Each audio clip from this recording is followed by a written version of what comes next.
Bismillahirrahmanirrahim. Assalamualaikum warahmatullahi wabarakatuh. Bismillah, alhamdulillah, wassalatu wassalamu ala rasulillah, amma ba'du. Jamaah yang dirahmati Allah, berhubung beberapa hari lagi kita akan masuk bulan suci Ramadan, maka saya cuma ingin mengingatkan masih ada beberapa hari kalau pada mau bayar utang dari puasa, siapa tahu ada yang punya, karena nanti kalau sudah masuk Ramadan kita udah nggak bisa bayar utang lagi karena udah ada kewajiban yang baru lagi, paling-paling bayar utangnya habis Lebaran. Nah, tema kita tentang utang-utangan puasa ini, teman-teman sekalian. Rukun Islam itu ada 5, dan puasa itu biasanya ditaruh setelah sholat atau kadang-kadang setelah zakat. Jadi antara puasa dengan zakat itu kadang-kadang terbolak-balik, tapi yang pasti syahadat, sholat, biasanya habis sholat puasa zakat atau zakat puasa, begitu ya. Tapi bahwa puasa Ramadan itu jatuhnya adalah rukun Islam, maka dia punya bobot atau katakanlah pengaruh kepada pahala dan dosa itu nilainya gede, gelondongan gitu Pak. Oleh karena itu maka baik sholat, zakat, puasa, haji itu sifatnya kewajiban yang melekat, tidak ada istilah gugur kewajibannya. Mungkin kalau kayak zakat atau haji bisa jadi gugur karena nggak memenuhi syarat karena tidak punya harta ya. Tapi kayak sholat dan puasa itu nggak ada gugur-gugurnya. Puasa itu Pak, begitu kita balik ya, sudah mencapai usia balik itu, maka sudah wajib puasa setiap Ramadan. Dan sampai kita menghadap Allah gitu ya, sepanjang itu puasa itu tetap ada invoice-nya, ada tagihannya. Kalau misalnya orang ada yang mungkin dulunya kurang terlalu rajin berpuasa gitu ya, nah itu tidak ada istilah diputihkan atau istilahnya diampuni gitu, nggak ada. Jadi kewajibannya benar-benar harus dikerjakan walaupun waktunya sudah terlewat 10 tahun, 20 tahun, 30 tahun, itu tidak ada istilah diampuni atau diamnesti gitu, nggak ada. Tetap dia harus bayar. Kalaupun diampuni, yang diampuni itu karena kenapa nggak dikerjain dan ditunda. Nah, menunda-nundanya itu diampuni. Tapi kalau belum dibayar ya tetap aja nggak diampuni Pak. Ibarat kata kita punya utang, ya sebelum dibayar utangnya ya tetap tidak ada istilah pengampunan. Jadi pengampunan itu ada yang kalau sifatnya kesalahan kepada manusia misalnya gitu ya. Ada yang misalnya kita ngambil duitnya, nyolong apa segala macam, terus diampuni sama yang punya, itu aman lah. Tapi kalau tidak diampuni kan sampai kapan pun jadi urusan. Nah sebenarnya sama Allah juga begitu. Ada ibadah-ibadah yang ampunannya cukup ya Allah, astagfirullah, ya Allah, atubu ilaika, gitu aja ya, dengan kita bernarasi gitu ya, terus Allah langsung ampuni gitu bisa. Ada banyak itu amal-amal yang cukup dengan minta ampun aja, bertobat saja selesai. Ya kayak begini Pak, saya kasih contoh ya, dosa besar tapi tidak ada dendanya, misalnya ya, mohon maaf, minum khamr gitu Pak, itu tidak ada dendanya Pak. Orang mabok gitu, setelah udah gitu insaf, ya udah ya Allah saya insaf gitu kan selesai, diampuni ya diampuni lah. Zina, ini bukan berarti saya nganjurin mabok atau berzina ya, tapi asalkan orang itu minta ampun sama Allah, ya udah Allah ampuni gitu loh. Karena Allah itu Maha Pengampun ya kan, Maha Penyayang. Tapi kalau kayak sholat, kayak puasa, nah itu Pak nggak ada ampun. Ya pokoknya begini, Anda mau diampuni Anda bayar aja. Misalnya nggak sholat gitu ya, berapa lama, ya hitunglah berapa jumlahnya lalu kita bayar, itu pengampunannya. Begitu juga dengan puasa. Tidak ada istilah ampunan dalam hutang puasa ya kecuali puasa juga. Nah, tinggal masalahnya berapa itu jumlahnya gitu ya. Nah, orang ada yang memang istilahnya punya utang tapi dapat izin untuk berhutang, kayak orang yang lagi dalam keadaan musafir, orang sakit, ya kan, orang yang memang pada dasarnya Allah cabut kemampuannya, itu kan dia berhutang, Pak. Itu pun dia tetap harus bayar, loh. Walaupun dikasih keringanan boleh nggak puasa, begitu kan? Tapi dia harus bayar. Nah, begitu juga dengan orang yang mungkin ya pendidikan agamanya kurang kali di rumah, ya gaulnya salah gitu kan, waktu masih mudanya banyak bolong-bolong gitu, Pak. Nah, itu jangan dikira begitu udah gini hari ini udah insaf gitu, ya Allah saya minta ampun dong gitu. Ya nggak bisa minta ampunnya, ya kalau puasa ya harus dibayar. Problematikanya memang berapa sih jumlahnya ya, tapi gini loh, gampangnya adalah karena puasa itu cuma setahun sekali, ya nggak sekali ya, setahun 1 bulan Ramadan, dan 1 bulan Ramadan cuma 30 malam, 30 hari. Ya itu kan bisa kebayang, Pak. Misalnya begini, kita sejak baligh itu, hitungannya sejak baligh ya, di usia berapa? Taruhlah misalnya kita usia baligh itu 12 tahun misalnya. Nah, dari 12 tahun ke sini itu berapa tahun kira-kira? Ada 10 tahun, 20 tahun, 30 tahun gitu misalnya kan. Nah, dari sekian banyak itu kira-kira berapa persen yang dulu kita amburadul lah gitu puasanya? Ada nggak 100% gitu? Kayaknya nggak juga sih ya. Sedablek-dableknya kita mah ya paling on off, kadang puasa kadang enggak, kadang puasa kadang enggak gitu. Tapi kalau di rata-rata berapa banyak? Mungkin ya 10%, 20% ya. Nah, itu Pak, kita kunci angkanya itu ya. Berapa banyak kita kira nggak puasa dari seumur hidup kita sejak balik sampai sekarang. Nah, itu Pak, yang harus kita lakukan adalah kira-kira melakukan apa yang dilakukan oleh bank gitu Pak. Kalau ada orang mau pinjam duit ke bank, dia bawa surat tanah, dia bawa kendaraan, kan itu ada taksiran, ditaksir gitu, ada appraisal. Nah, itu yang kita gunakan Pak metodenya.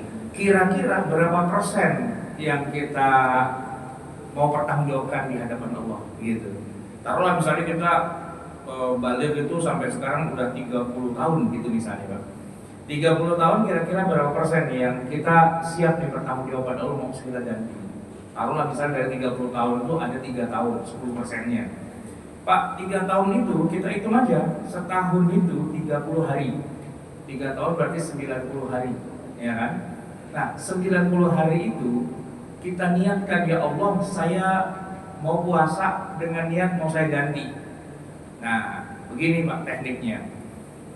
Kalau ada orang lagi pada puasa Senin atau puasa Kamis, nah kita nimbrung aja Pak, nyaru aja gitu, pura-puranya ikut puasa Senin Kamis, padahal niatnya bukan puasa Senin Kamis, niatnya mau bayar ya Allah gitu.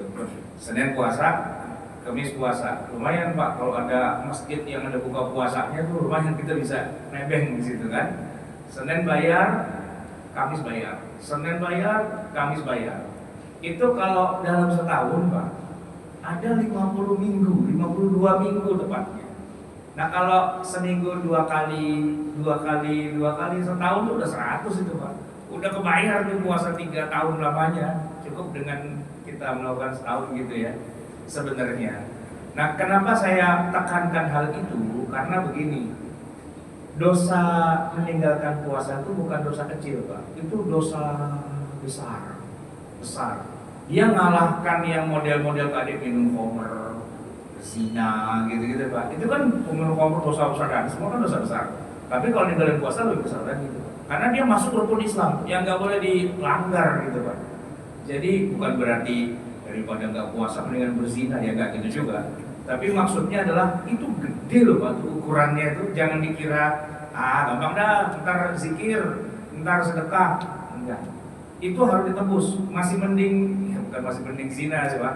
Orang berzina itu Pak, kalau dia mau tobat aja. Ya Allah saya tobat, selesai gitu loh. Nggak perlu bayar. Bayar apa zina? Terus harus nikah gitu kan, enggak juga. Orang itu minum khamr Pak, ya kan, dosa besar, iya. Tapi kalau dia tobat bayar apa? Nggak ada yang dibayar, ya kan? Cuman sama Allah aja hubungannya, baik-baik Allah kan gitu. Tapi kalau orang meninggalkan puasa gitu ya, itu dosanya tidak akan hilang kecuali Anda bayar gitu. Nah, bayarnya kalau bisa dipercepat, kalau bisa ya Pak. Bukan apa-apa, karena kita nggak tahu, ini kita dikasih jatah hidup berapa lama, ya kan? Jadi cobalah dikejar, ya kan? Dan itu ada manfaatnya juga. Kenapa? Karena begini Pak, kalaulah misalnya semua itu udah kita bayar duluan, terus kita menghadap Allah, ya namanya manusia kan pasti ada sedikit banyak dosa ya. Tapi tinggal yang kecil-kecil doang gitu Pak. Dan itu menguntungkan kita, kenapa? Karena yang gelondongan gede-gede udah kita bayar semua. Anggaplah nanti di akhirat kita ditimbang amal tuh Pak, ternyata tekor gitu ya, masuk neraka juga gitu. Tapi tinggal yang kecil-kecil Pak. Ibarat kata pagi masuk neraka, ya siangan dikit tuh udah keluar gitu. Ya kalau kosong-kosong dikit wajar lah gitu kan, namanya juga orang masuk neraka kan. Ini apaan nih, angus-angus sangit gitu. Saya Pak baru keluar dari neraka habis ditambus gitu 2 jam gitu kan, ya wajar. Tapi kalau dosanya dosa nggak puasa Pak, nah ini jadi perkara Pak.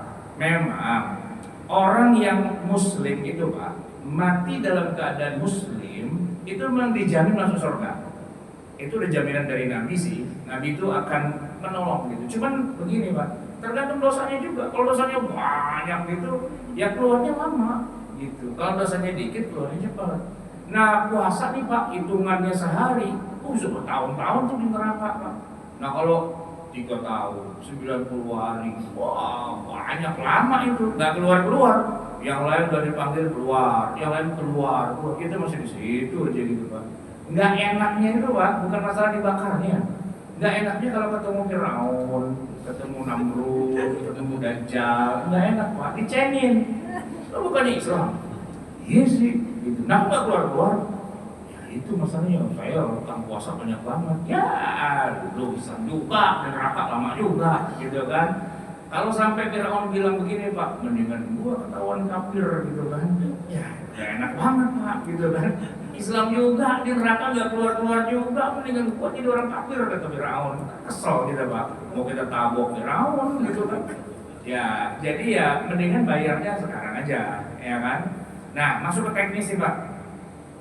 Kalau bayar itu ditunda-tunda nggak apa-apa, cuman kalau bisa ya, nanti ini misalnya orang sakit, saya itu pernah 2 tahun yang lalu sakit itu bulan Ramadan, kalah 1 lah gitu ya, itu masih punya kesempatan 11 bulan gitu Pak, ya kan, aman itu 11 bulan, asal jangan lewat Ramadan tahun depan, kenapa ntar kena penalti, ya walaupun penaltinya nggak seberapa sih, ya kira-kira nih Pak, bayar fidyah untuk 1 hari yang telat harusnya dibayar sebelum Ramadan, keburu datang Ramadan, nah itu kena cas gitu Pak. Ya misalnya gini nih, sekarang kan Ramadan tinggal berapa hari lagi nih? Ada kira-kira 10 hari lah ya kira-kira ya, 10 hari. Baru astagfirullah, punya utang 20 hari. Nah lu gimana tuh Pak? Ya udah, mulai besok puasa, begitu ketemu 1 Ramadan berhenti kita puasanya. Maksudnya puasa bayarnya itu kan. Nah sisa berapa tuh? Sisa 10. Ya berarti 10-nya itu bayarnya habis Ramadan, plus masing-masing hari itu kita kena cas gitu Pak, denda. Ya dendanya nggak seberapa sih, dendanya bayar fidyah doang. Fidyah tuh murah lah hitungannya Pak. Fidyah dengan zakat fitrah tuh kayak bapak sama anak gitu Pak. Bapaknya zakat, kita kalau bayar zakat itu kan kalau hitungan makanan pokok ya, itu kan disebut 1 sok. 3,5 liter beras itu kira-kira 1 sok. Nah, kalau buat bayar fidyah ya, itu cukup 1 sok yang 3,5 liter itu bisa buat bayar 4 hari. Bisa buat bayar 4 hari. Ya kalau bayar zakat tuh 40.000 lah misalnya gitu kan. Nah, fidyah itu cuma 10.000 per hari. Jadi ibarat kata kita ada tadi berapa utang 10 hari kan. Nah, 10 kali 10 100.000 lah gitu. Murah sebenarnya dendanya, tapi jangan hanya mikirin dendanya, mikirin yang pokoknya itu Pak. Karena denda murah cuma 10.000 sehari nggak seberapa. Yang penting itu yang pokoknya, gitu kan. Nah itu kalau bisa tuh Pak dicatat, ya kan. Dan upayakan ada progress reportnya, paling enggak seminggu dapat 1 lah, kalau nggak bisa Senin ya Kamis gitu kan. Nah gitu Pak. Cuman catatan ini harus hati-hati nyimpennya Pak. Kenapa? kalau sampai ketahuan sama anak atau sama cucu, tuh banyak banget tuh nggak maluin tuh gitu. Ini catatan mesti kita simpan nih, taruh di HP atau di mana. Kenapa? Karena ini penting catatan ini. Soalnya kalau nggak punya catatan Pak, perasaan udah bayar deh. Apa belum ya? Nah itu tuh jadi masalah tuh Pak. Jadi biar pasti setiap kita bayar puasa sehari, catat. Bayar puasa sehari, catat. Nah, usahakan kalau belum sampai penuh semua catatan itu Pak, usahakan jagalah kesehatan. Maksudnya apa? Ya jangan mati dulu gitu Pak, jaga kesehatan. Soalnya kalau buru mati repot, orang masih banyak, tiba-tiba Israel datang, nyok lagi gitu kan. Tak dulu ini masalahnya. Nah kan mendingan kita lapar Pak, di dunia lapar dulu beberapa hari gitu kan. Daripada di akhirat ketemu, Firaun aja, agak enak lah gitu kan. Gengsinya itu Pak jatuh banget gitu depan Firaun kan. Udah jelek-jelekin Firaun, asal Firaun apa, ternyata sama Firaun dibalikin.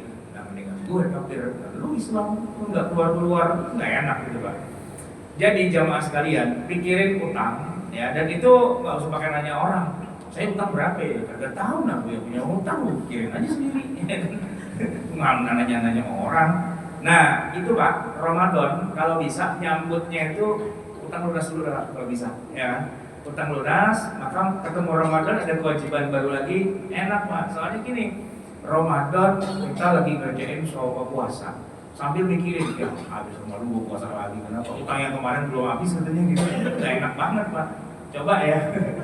Nah satu lagi Pak, ibu-ibu ini kadang-kadang suka saya dengar ada suara ibu di balik, mungkin bisa dengerin gini Bu. Memang kalau wanita sedang hamil, sedang menyusui, itu memang dikasih keringanan untuk tidak puasa, tapi tidak puasa on the spot saat itu. Nanti kalau dia udah selesai hamilnya atau sudah selesai menyusuinya, ya udah normal lah gitu, dia wajib ganti puasa, bukan bayar fidyah gitu. Jadi kayak istri saya tuh Pak, waktu anak pertama lahir tuh Pak, mabok dia, sebulan itu nggak puasa Pak, benar-benar sebulan, karena kondisi hamilnya itu agak-agak berat gitu ya. Ya udah, saya bilang nggak apa-apa, nggak usah puasa gitu. Nanti kalau udah selesai melahirkan, ternyata habis melahirkan menyusui gitu kan. Jadi nggak bayar-bayar juga. Terus sampai ketemu Ramadan berikutnya, hamil lagi gitu masalahnya. Gitu. Produktif juga kan. Akhirnya hamil menyusui, ada kali 5 tahun tuh Pak, ya kan. 5 tahun kali 3, kali 30 hari kan lumayan 150 hari itu kan. Gitu. Nah itu apakah katanya bayar fidyah doang? Enggak. Bayarnya tetap bayar pakai puasa. Cuman kalau udah 5 tahun utang numpuk, nah itu bayar fidyah sebagai dendanya. Jangan cuma bayar bunganya doang, pokoknya tetap harus dibayar. Gitu. Cuman ya memang kasihan juga ya, 150 hari banyak banget. Saya bilang ya udah ntar saya temenin sahur dah, gitu. Sahurnya saya temenin Pak gitu.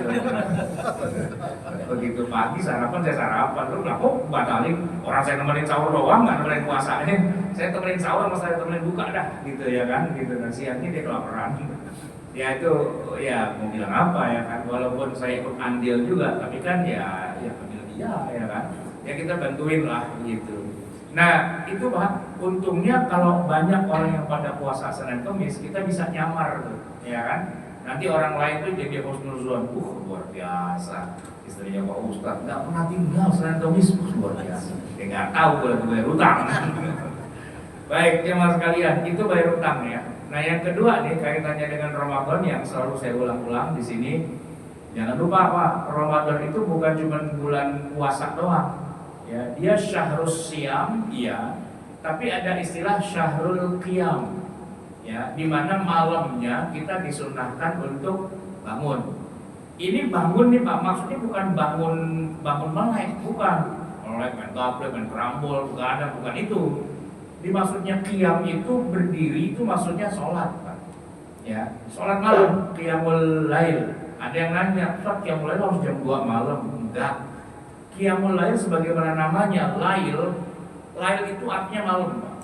Apapun sholat yang dikerjakan di malam hari, ya itu namanya sholat malam. Nah, jam berapa kita mulai sholat malam? Ya sejak mulai malam. Nah, jam berapa malam itu dimulai? Ya sejak terbenamnya matahari. Bapak kalau nggak percaya dengerin dalam anak-anak. Matahari terbenam, hari mulai malam. Nah itu malam. Begitu matahari terbenam, itu udah malam.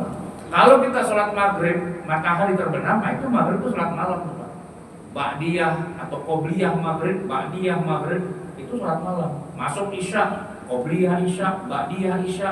Kita ke masjid tahiyatul masjid itu sholat malam. Tarawih itu sholat malam. Tahajud, witir itu semua sholat malam, ya kan? Semua sholat malam. Cuman memang yang lebih apa istilahnya, yang lebih genuinnya, yang lebih originalnya, yang lebih unik dari sholat semua rangkaian sholat malam itu memang tarawih. Ya, memang tarawih. Walaupun memang tarawih ini agak-agak susah dipahami karena dalilnya begitu banyak dan saling tumpang tindih, orang tuh ketika menyusun puzzle-nya agak kerepotan. Karena gini nih Pak, nih, terus terang aja, hadis Nabi tentang sholat tarawih yang dilakukan oleh Nabi itu Pak, terus terang aja, itu ternyata cuma 3 malam saja. Nabi berjamaah sholat tarawih itu cuma 3 malam. Setelah itu malam keempat dan seterusnya, Nabi menyetop berjamaah tarawih. Ya alasannya kita semua tahu, takut diwajibin. Cuma masalahnya begini Pak, secara fakta kita sepakat jamaah tarawihnya Nabi itu cuma 3 malam. Tapi bagaimana implementasinya di kita, nah itu yang beda-beda. Ada yang bilang sebenarnya yang lebih afdal sholat tarawih itu sendirian, gitu. Ada yang mengatakan enggak, justru berjamaah, gitu. Nah ada yang bilang begini, berjamaah itu afdalnya 3 kali doang. Karena kan Nabi cuma 3 kali. Kayaknya Pak, yang pendapat terakhir ini yang paling banyak di Indonesia tuh Pak. Coba aja kita perhatiin sholat tarawih di masjid-masjid tuh Pak.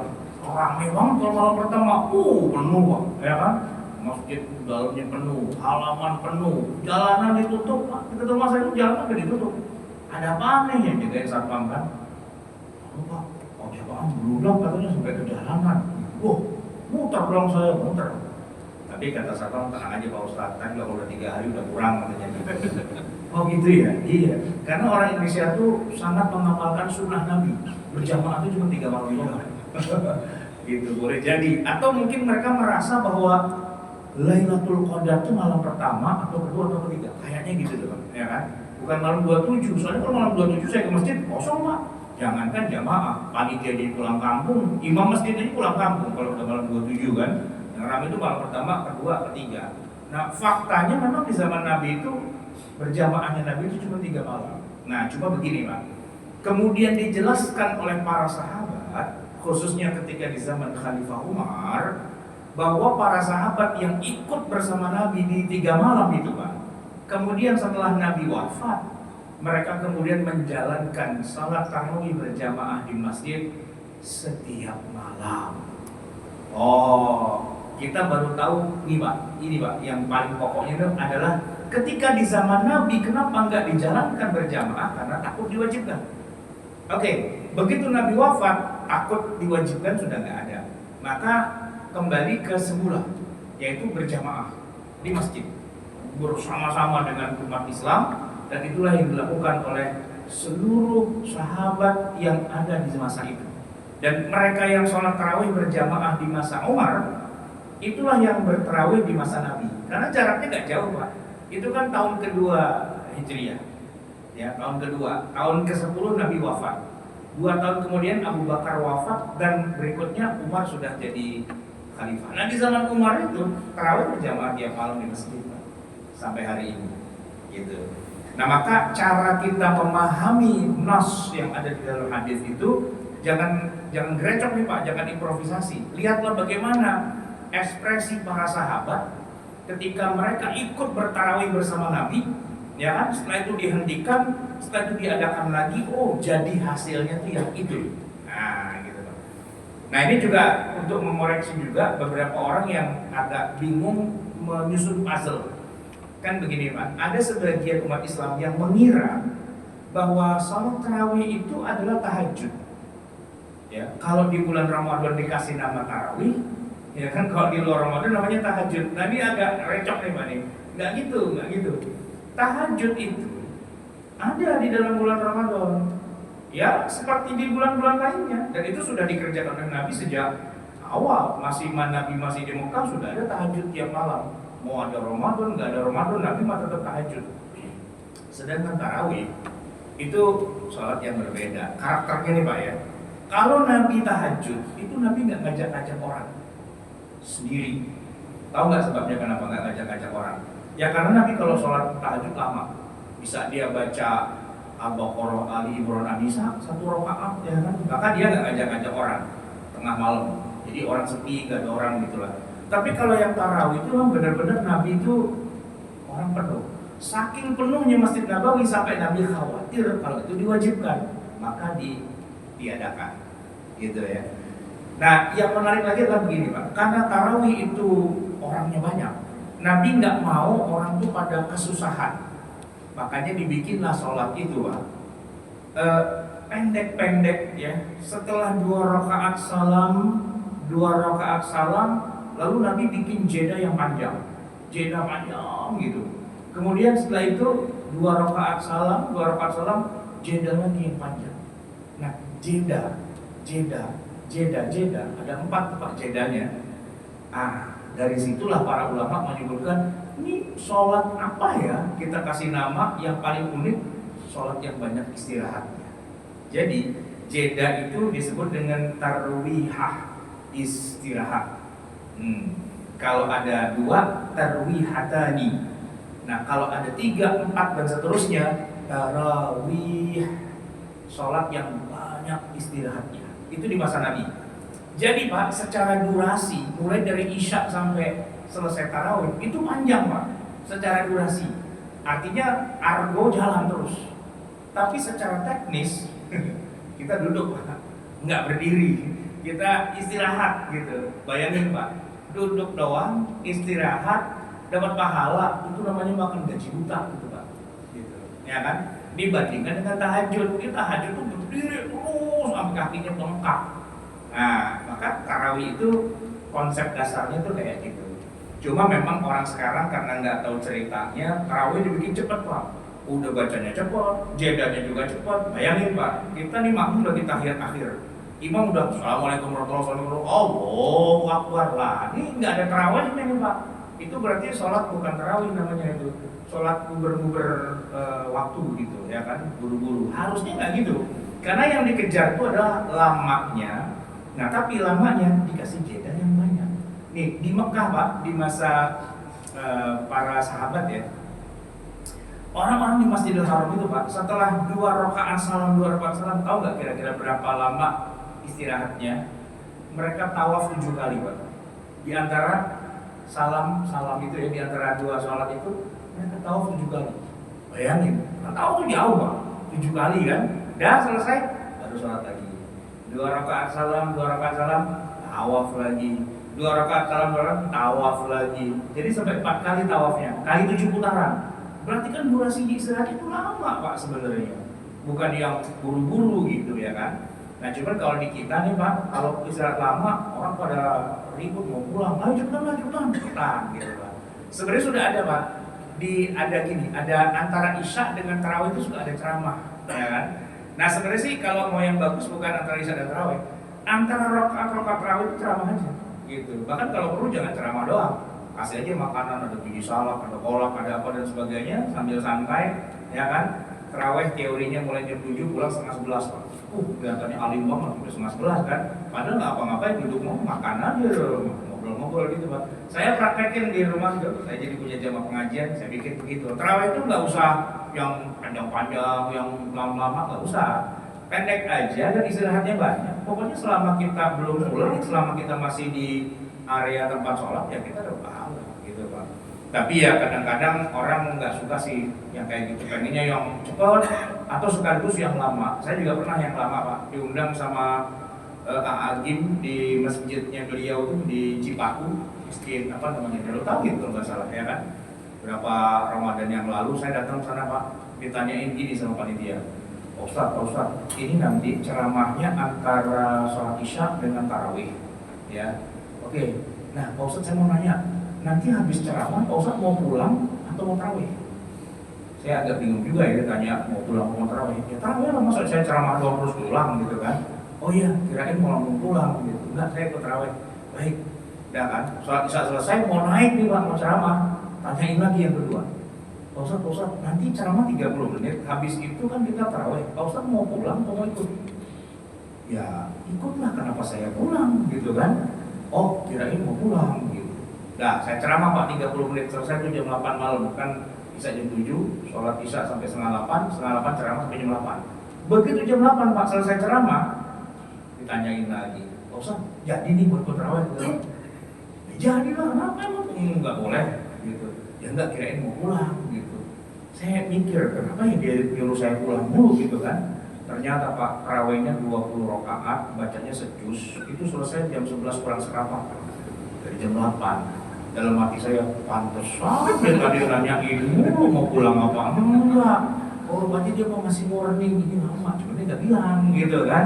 Pantesan. Nah, kebetulan saya dapat jadwal 2 kali Pak di Ramadan itu. Begitu dapat yang kedua datang lagi ditanya, Pak Ustaz mau tarawih? Enggak, saya mau pulang. Tarawih samping rumah masjid saya itu cepat 20, setengah 9 udah pulang gitu. Ya, tapi lepas dari masalah lama atau cepatnya, kuncinya gini Pak, kalau bisa ya, tarawih jangan tinggal kalau bisa. Kenapa?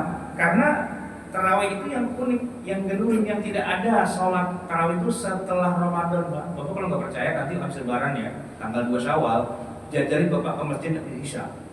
Ya, ini kunciin pintu Pak Muhammad buat. Kalau Bapak mau masuk juga tanya, mau ngapain Pak? Mau tarawih? Ya, tarawih gini hari kemarin, nggak ada tarawih. Iya Pak, makanya itu jarang-jarang adanya, dan itu nilainya tinggi banget. Bahkan ada sebuah riwayat menyebutkan siapa yang ikut tarawih berjamaah bersama imam sampai selesai witir gitu kan, sampai bubar nih, bukannya baru tengah jalan terus pulang, nggak sampai witir gitu kan, itu dihitung seperti dia sholat semalam subuh. Asik juga tuh Pak. Kita datang tarawih kan cuma sebentar ya kan, begitu jam 8 setengah 9 selesai pulang, kok kayak udah semalam subuh gitu. Nah teman saya ada Pak, harus sampai witir ya, iya. Dia datang nih Pak, di tengah-tengah tarawih baru datang Pak. Belum isya lagi Pak. Jadi begitu dia nyampe, dia sholat isya dulu, begitu udah selesai saya ikut tarawih, dapat cuma 2 rakaat doang Pak, habis itu witir katanya. Terus dia tanya, sekarang sampai witir dapat semalam suntuk ya? Ya tapi dari awal bukan di tengah-tengah, ya kan tengah-tengah ikut witirnya doang, ya enggak lah. Baik jamaah sekalian, ini udah jam 1 lewat, kita cukupkan sampai di sini, semoga bermanfaat. Semoga Ramadan kita tahun ini bisa menjadi Ramadan yang lebih baik ya dari yang sebelum-sebelumnya. Ingat jangan lupa utang dibayar, tarawih jangan sampai ditinggal, ya jangan sampai gara-gara cuman urusan yang nggak terlalu penting akhirnya kita banyak kehilangan gitu ya.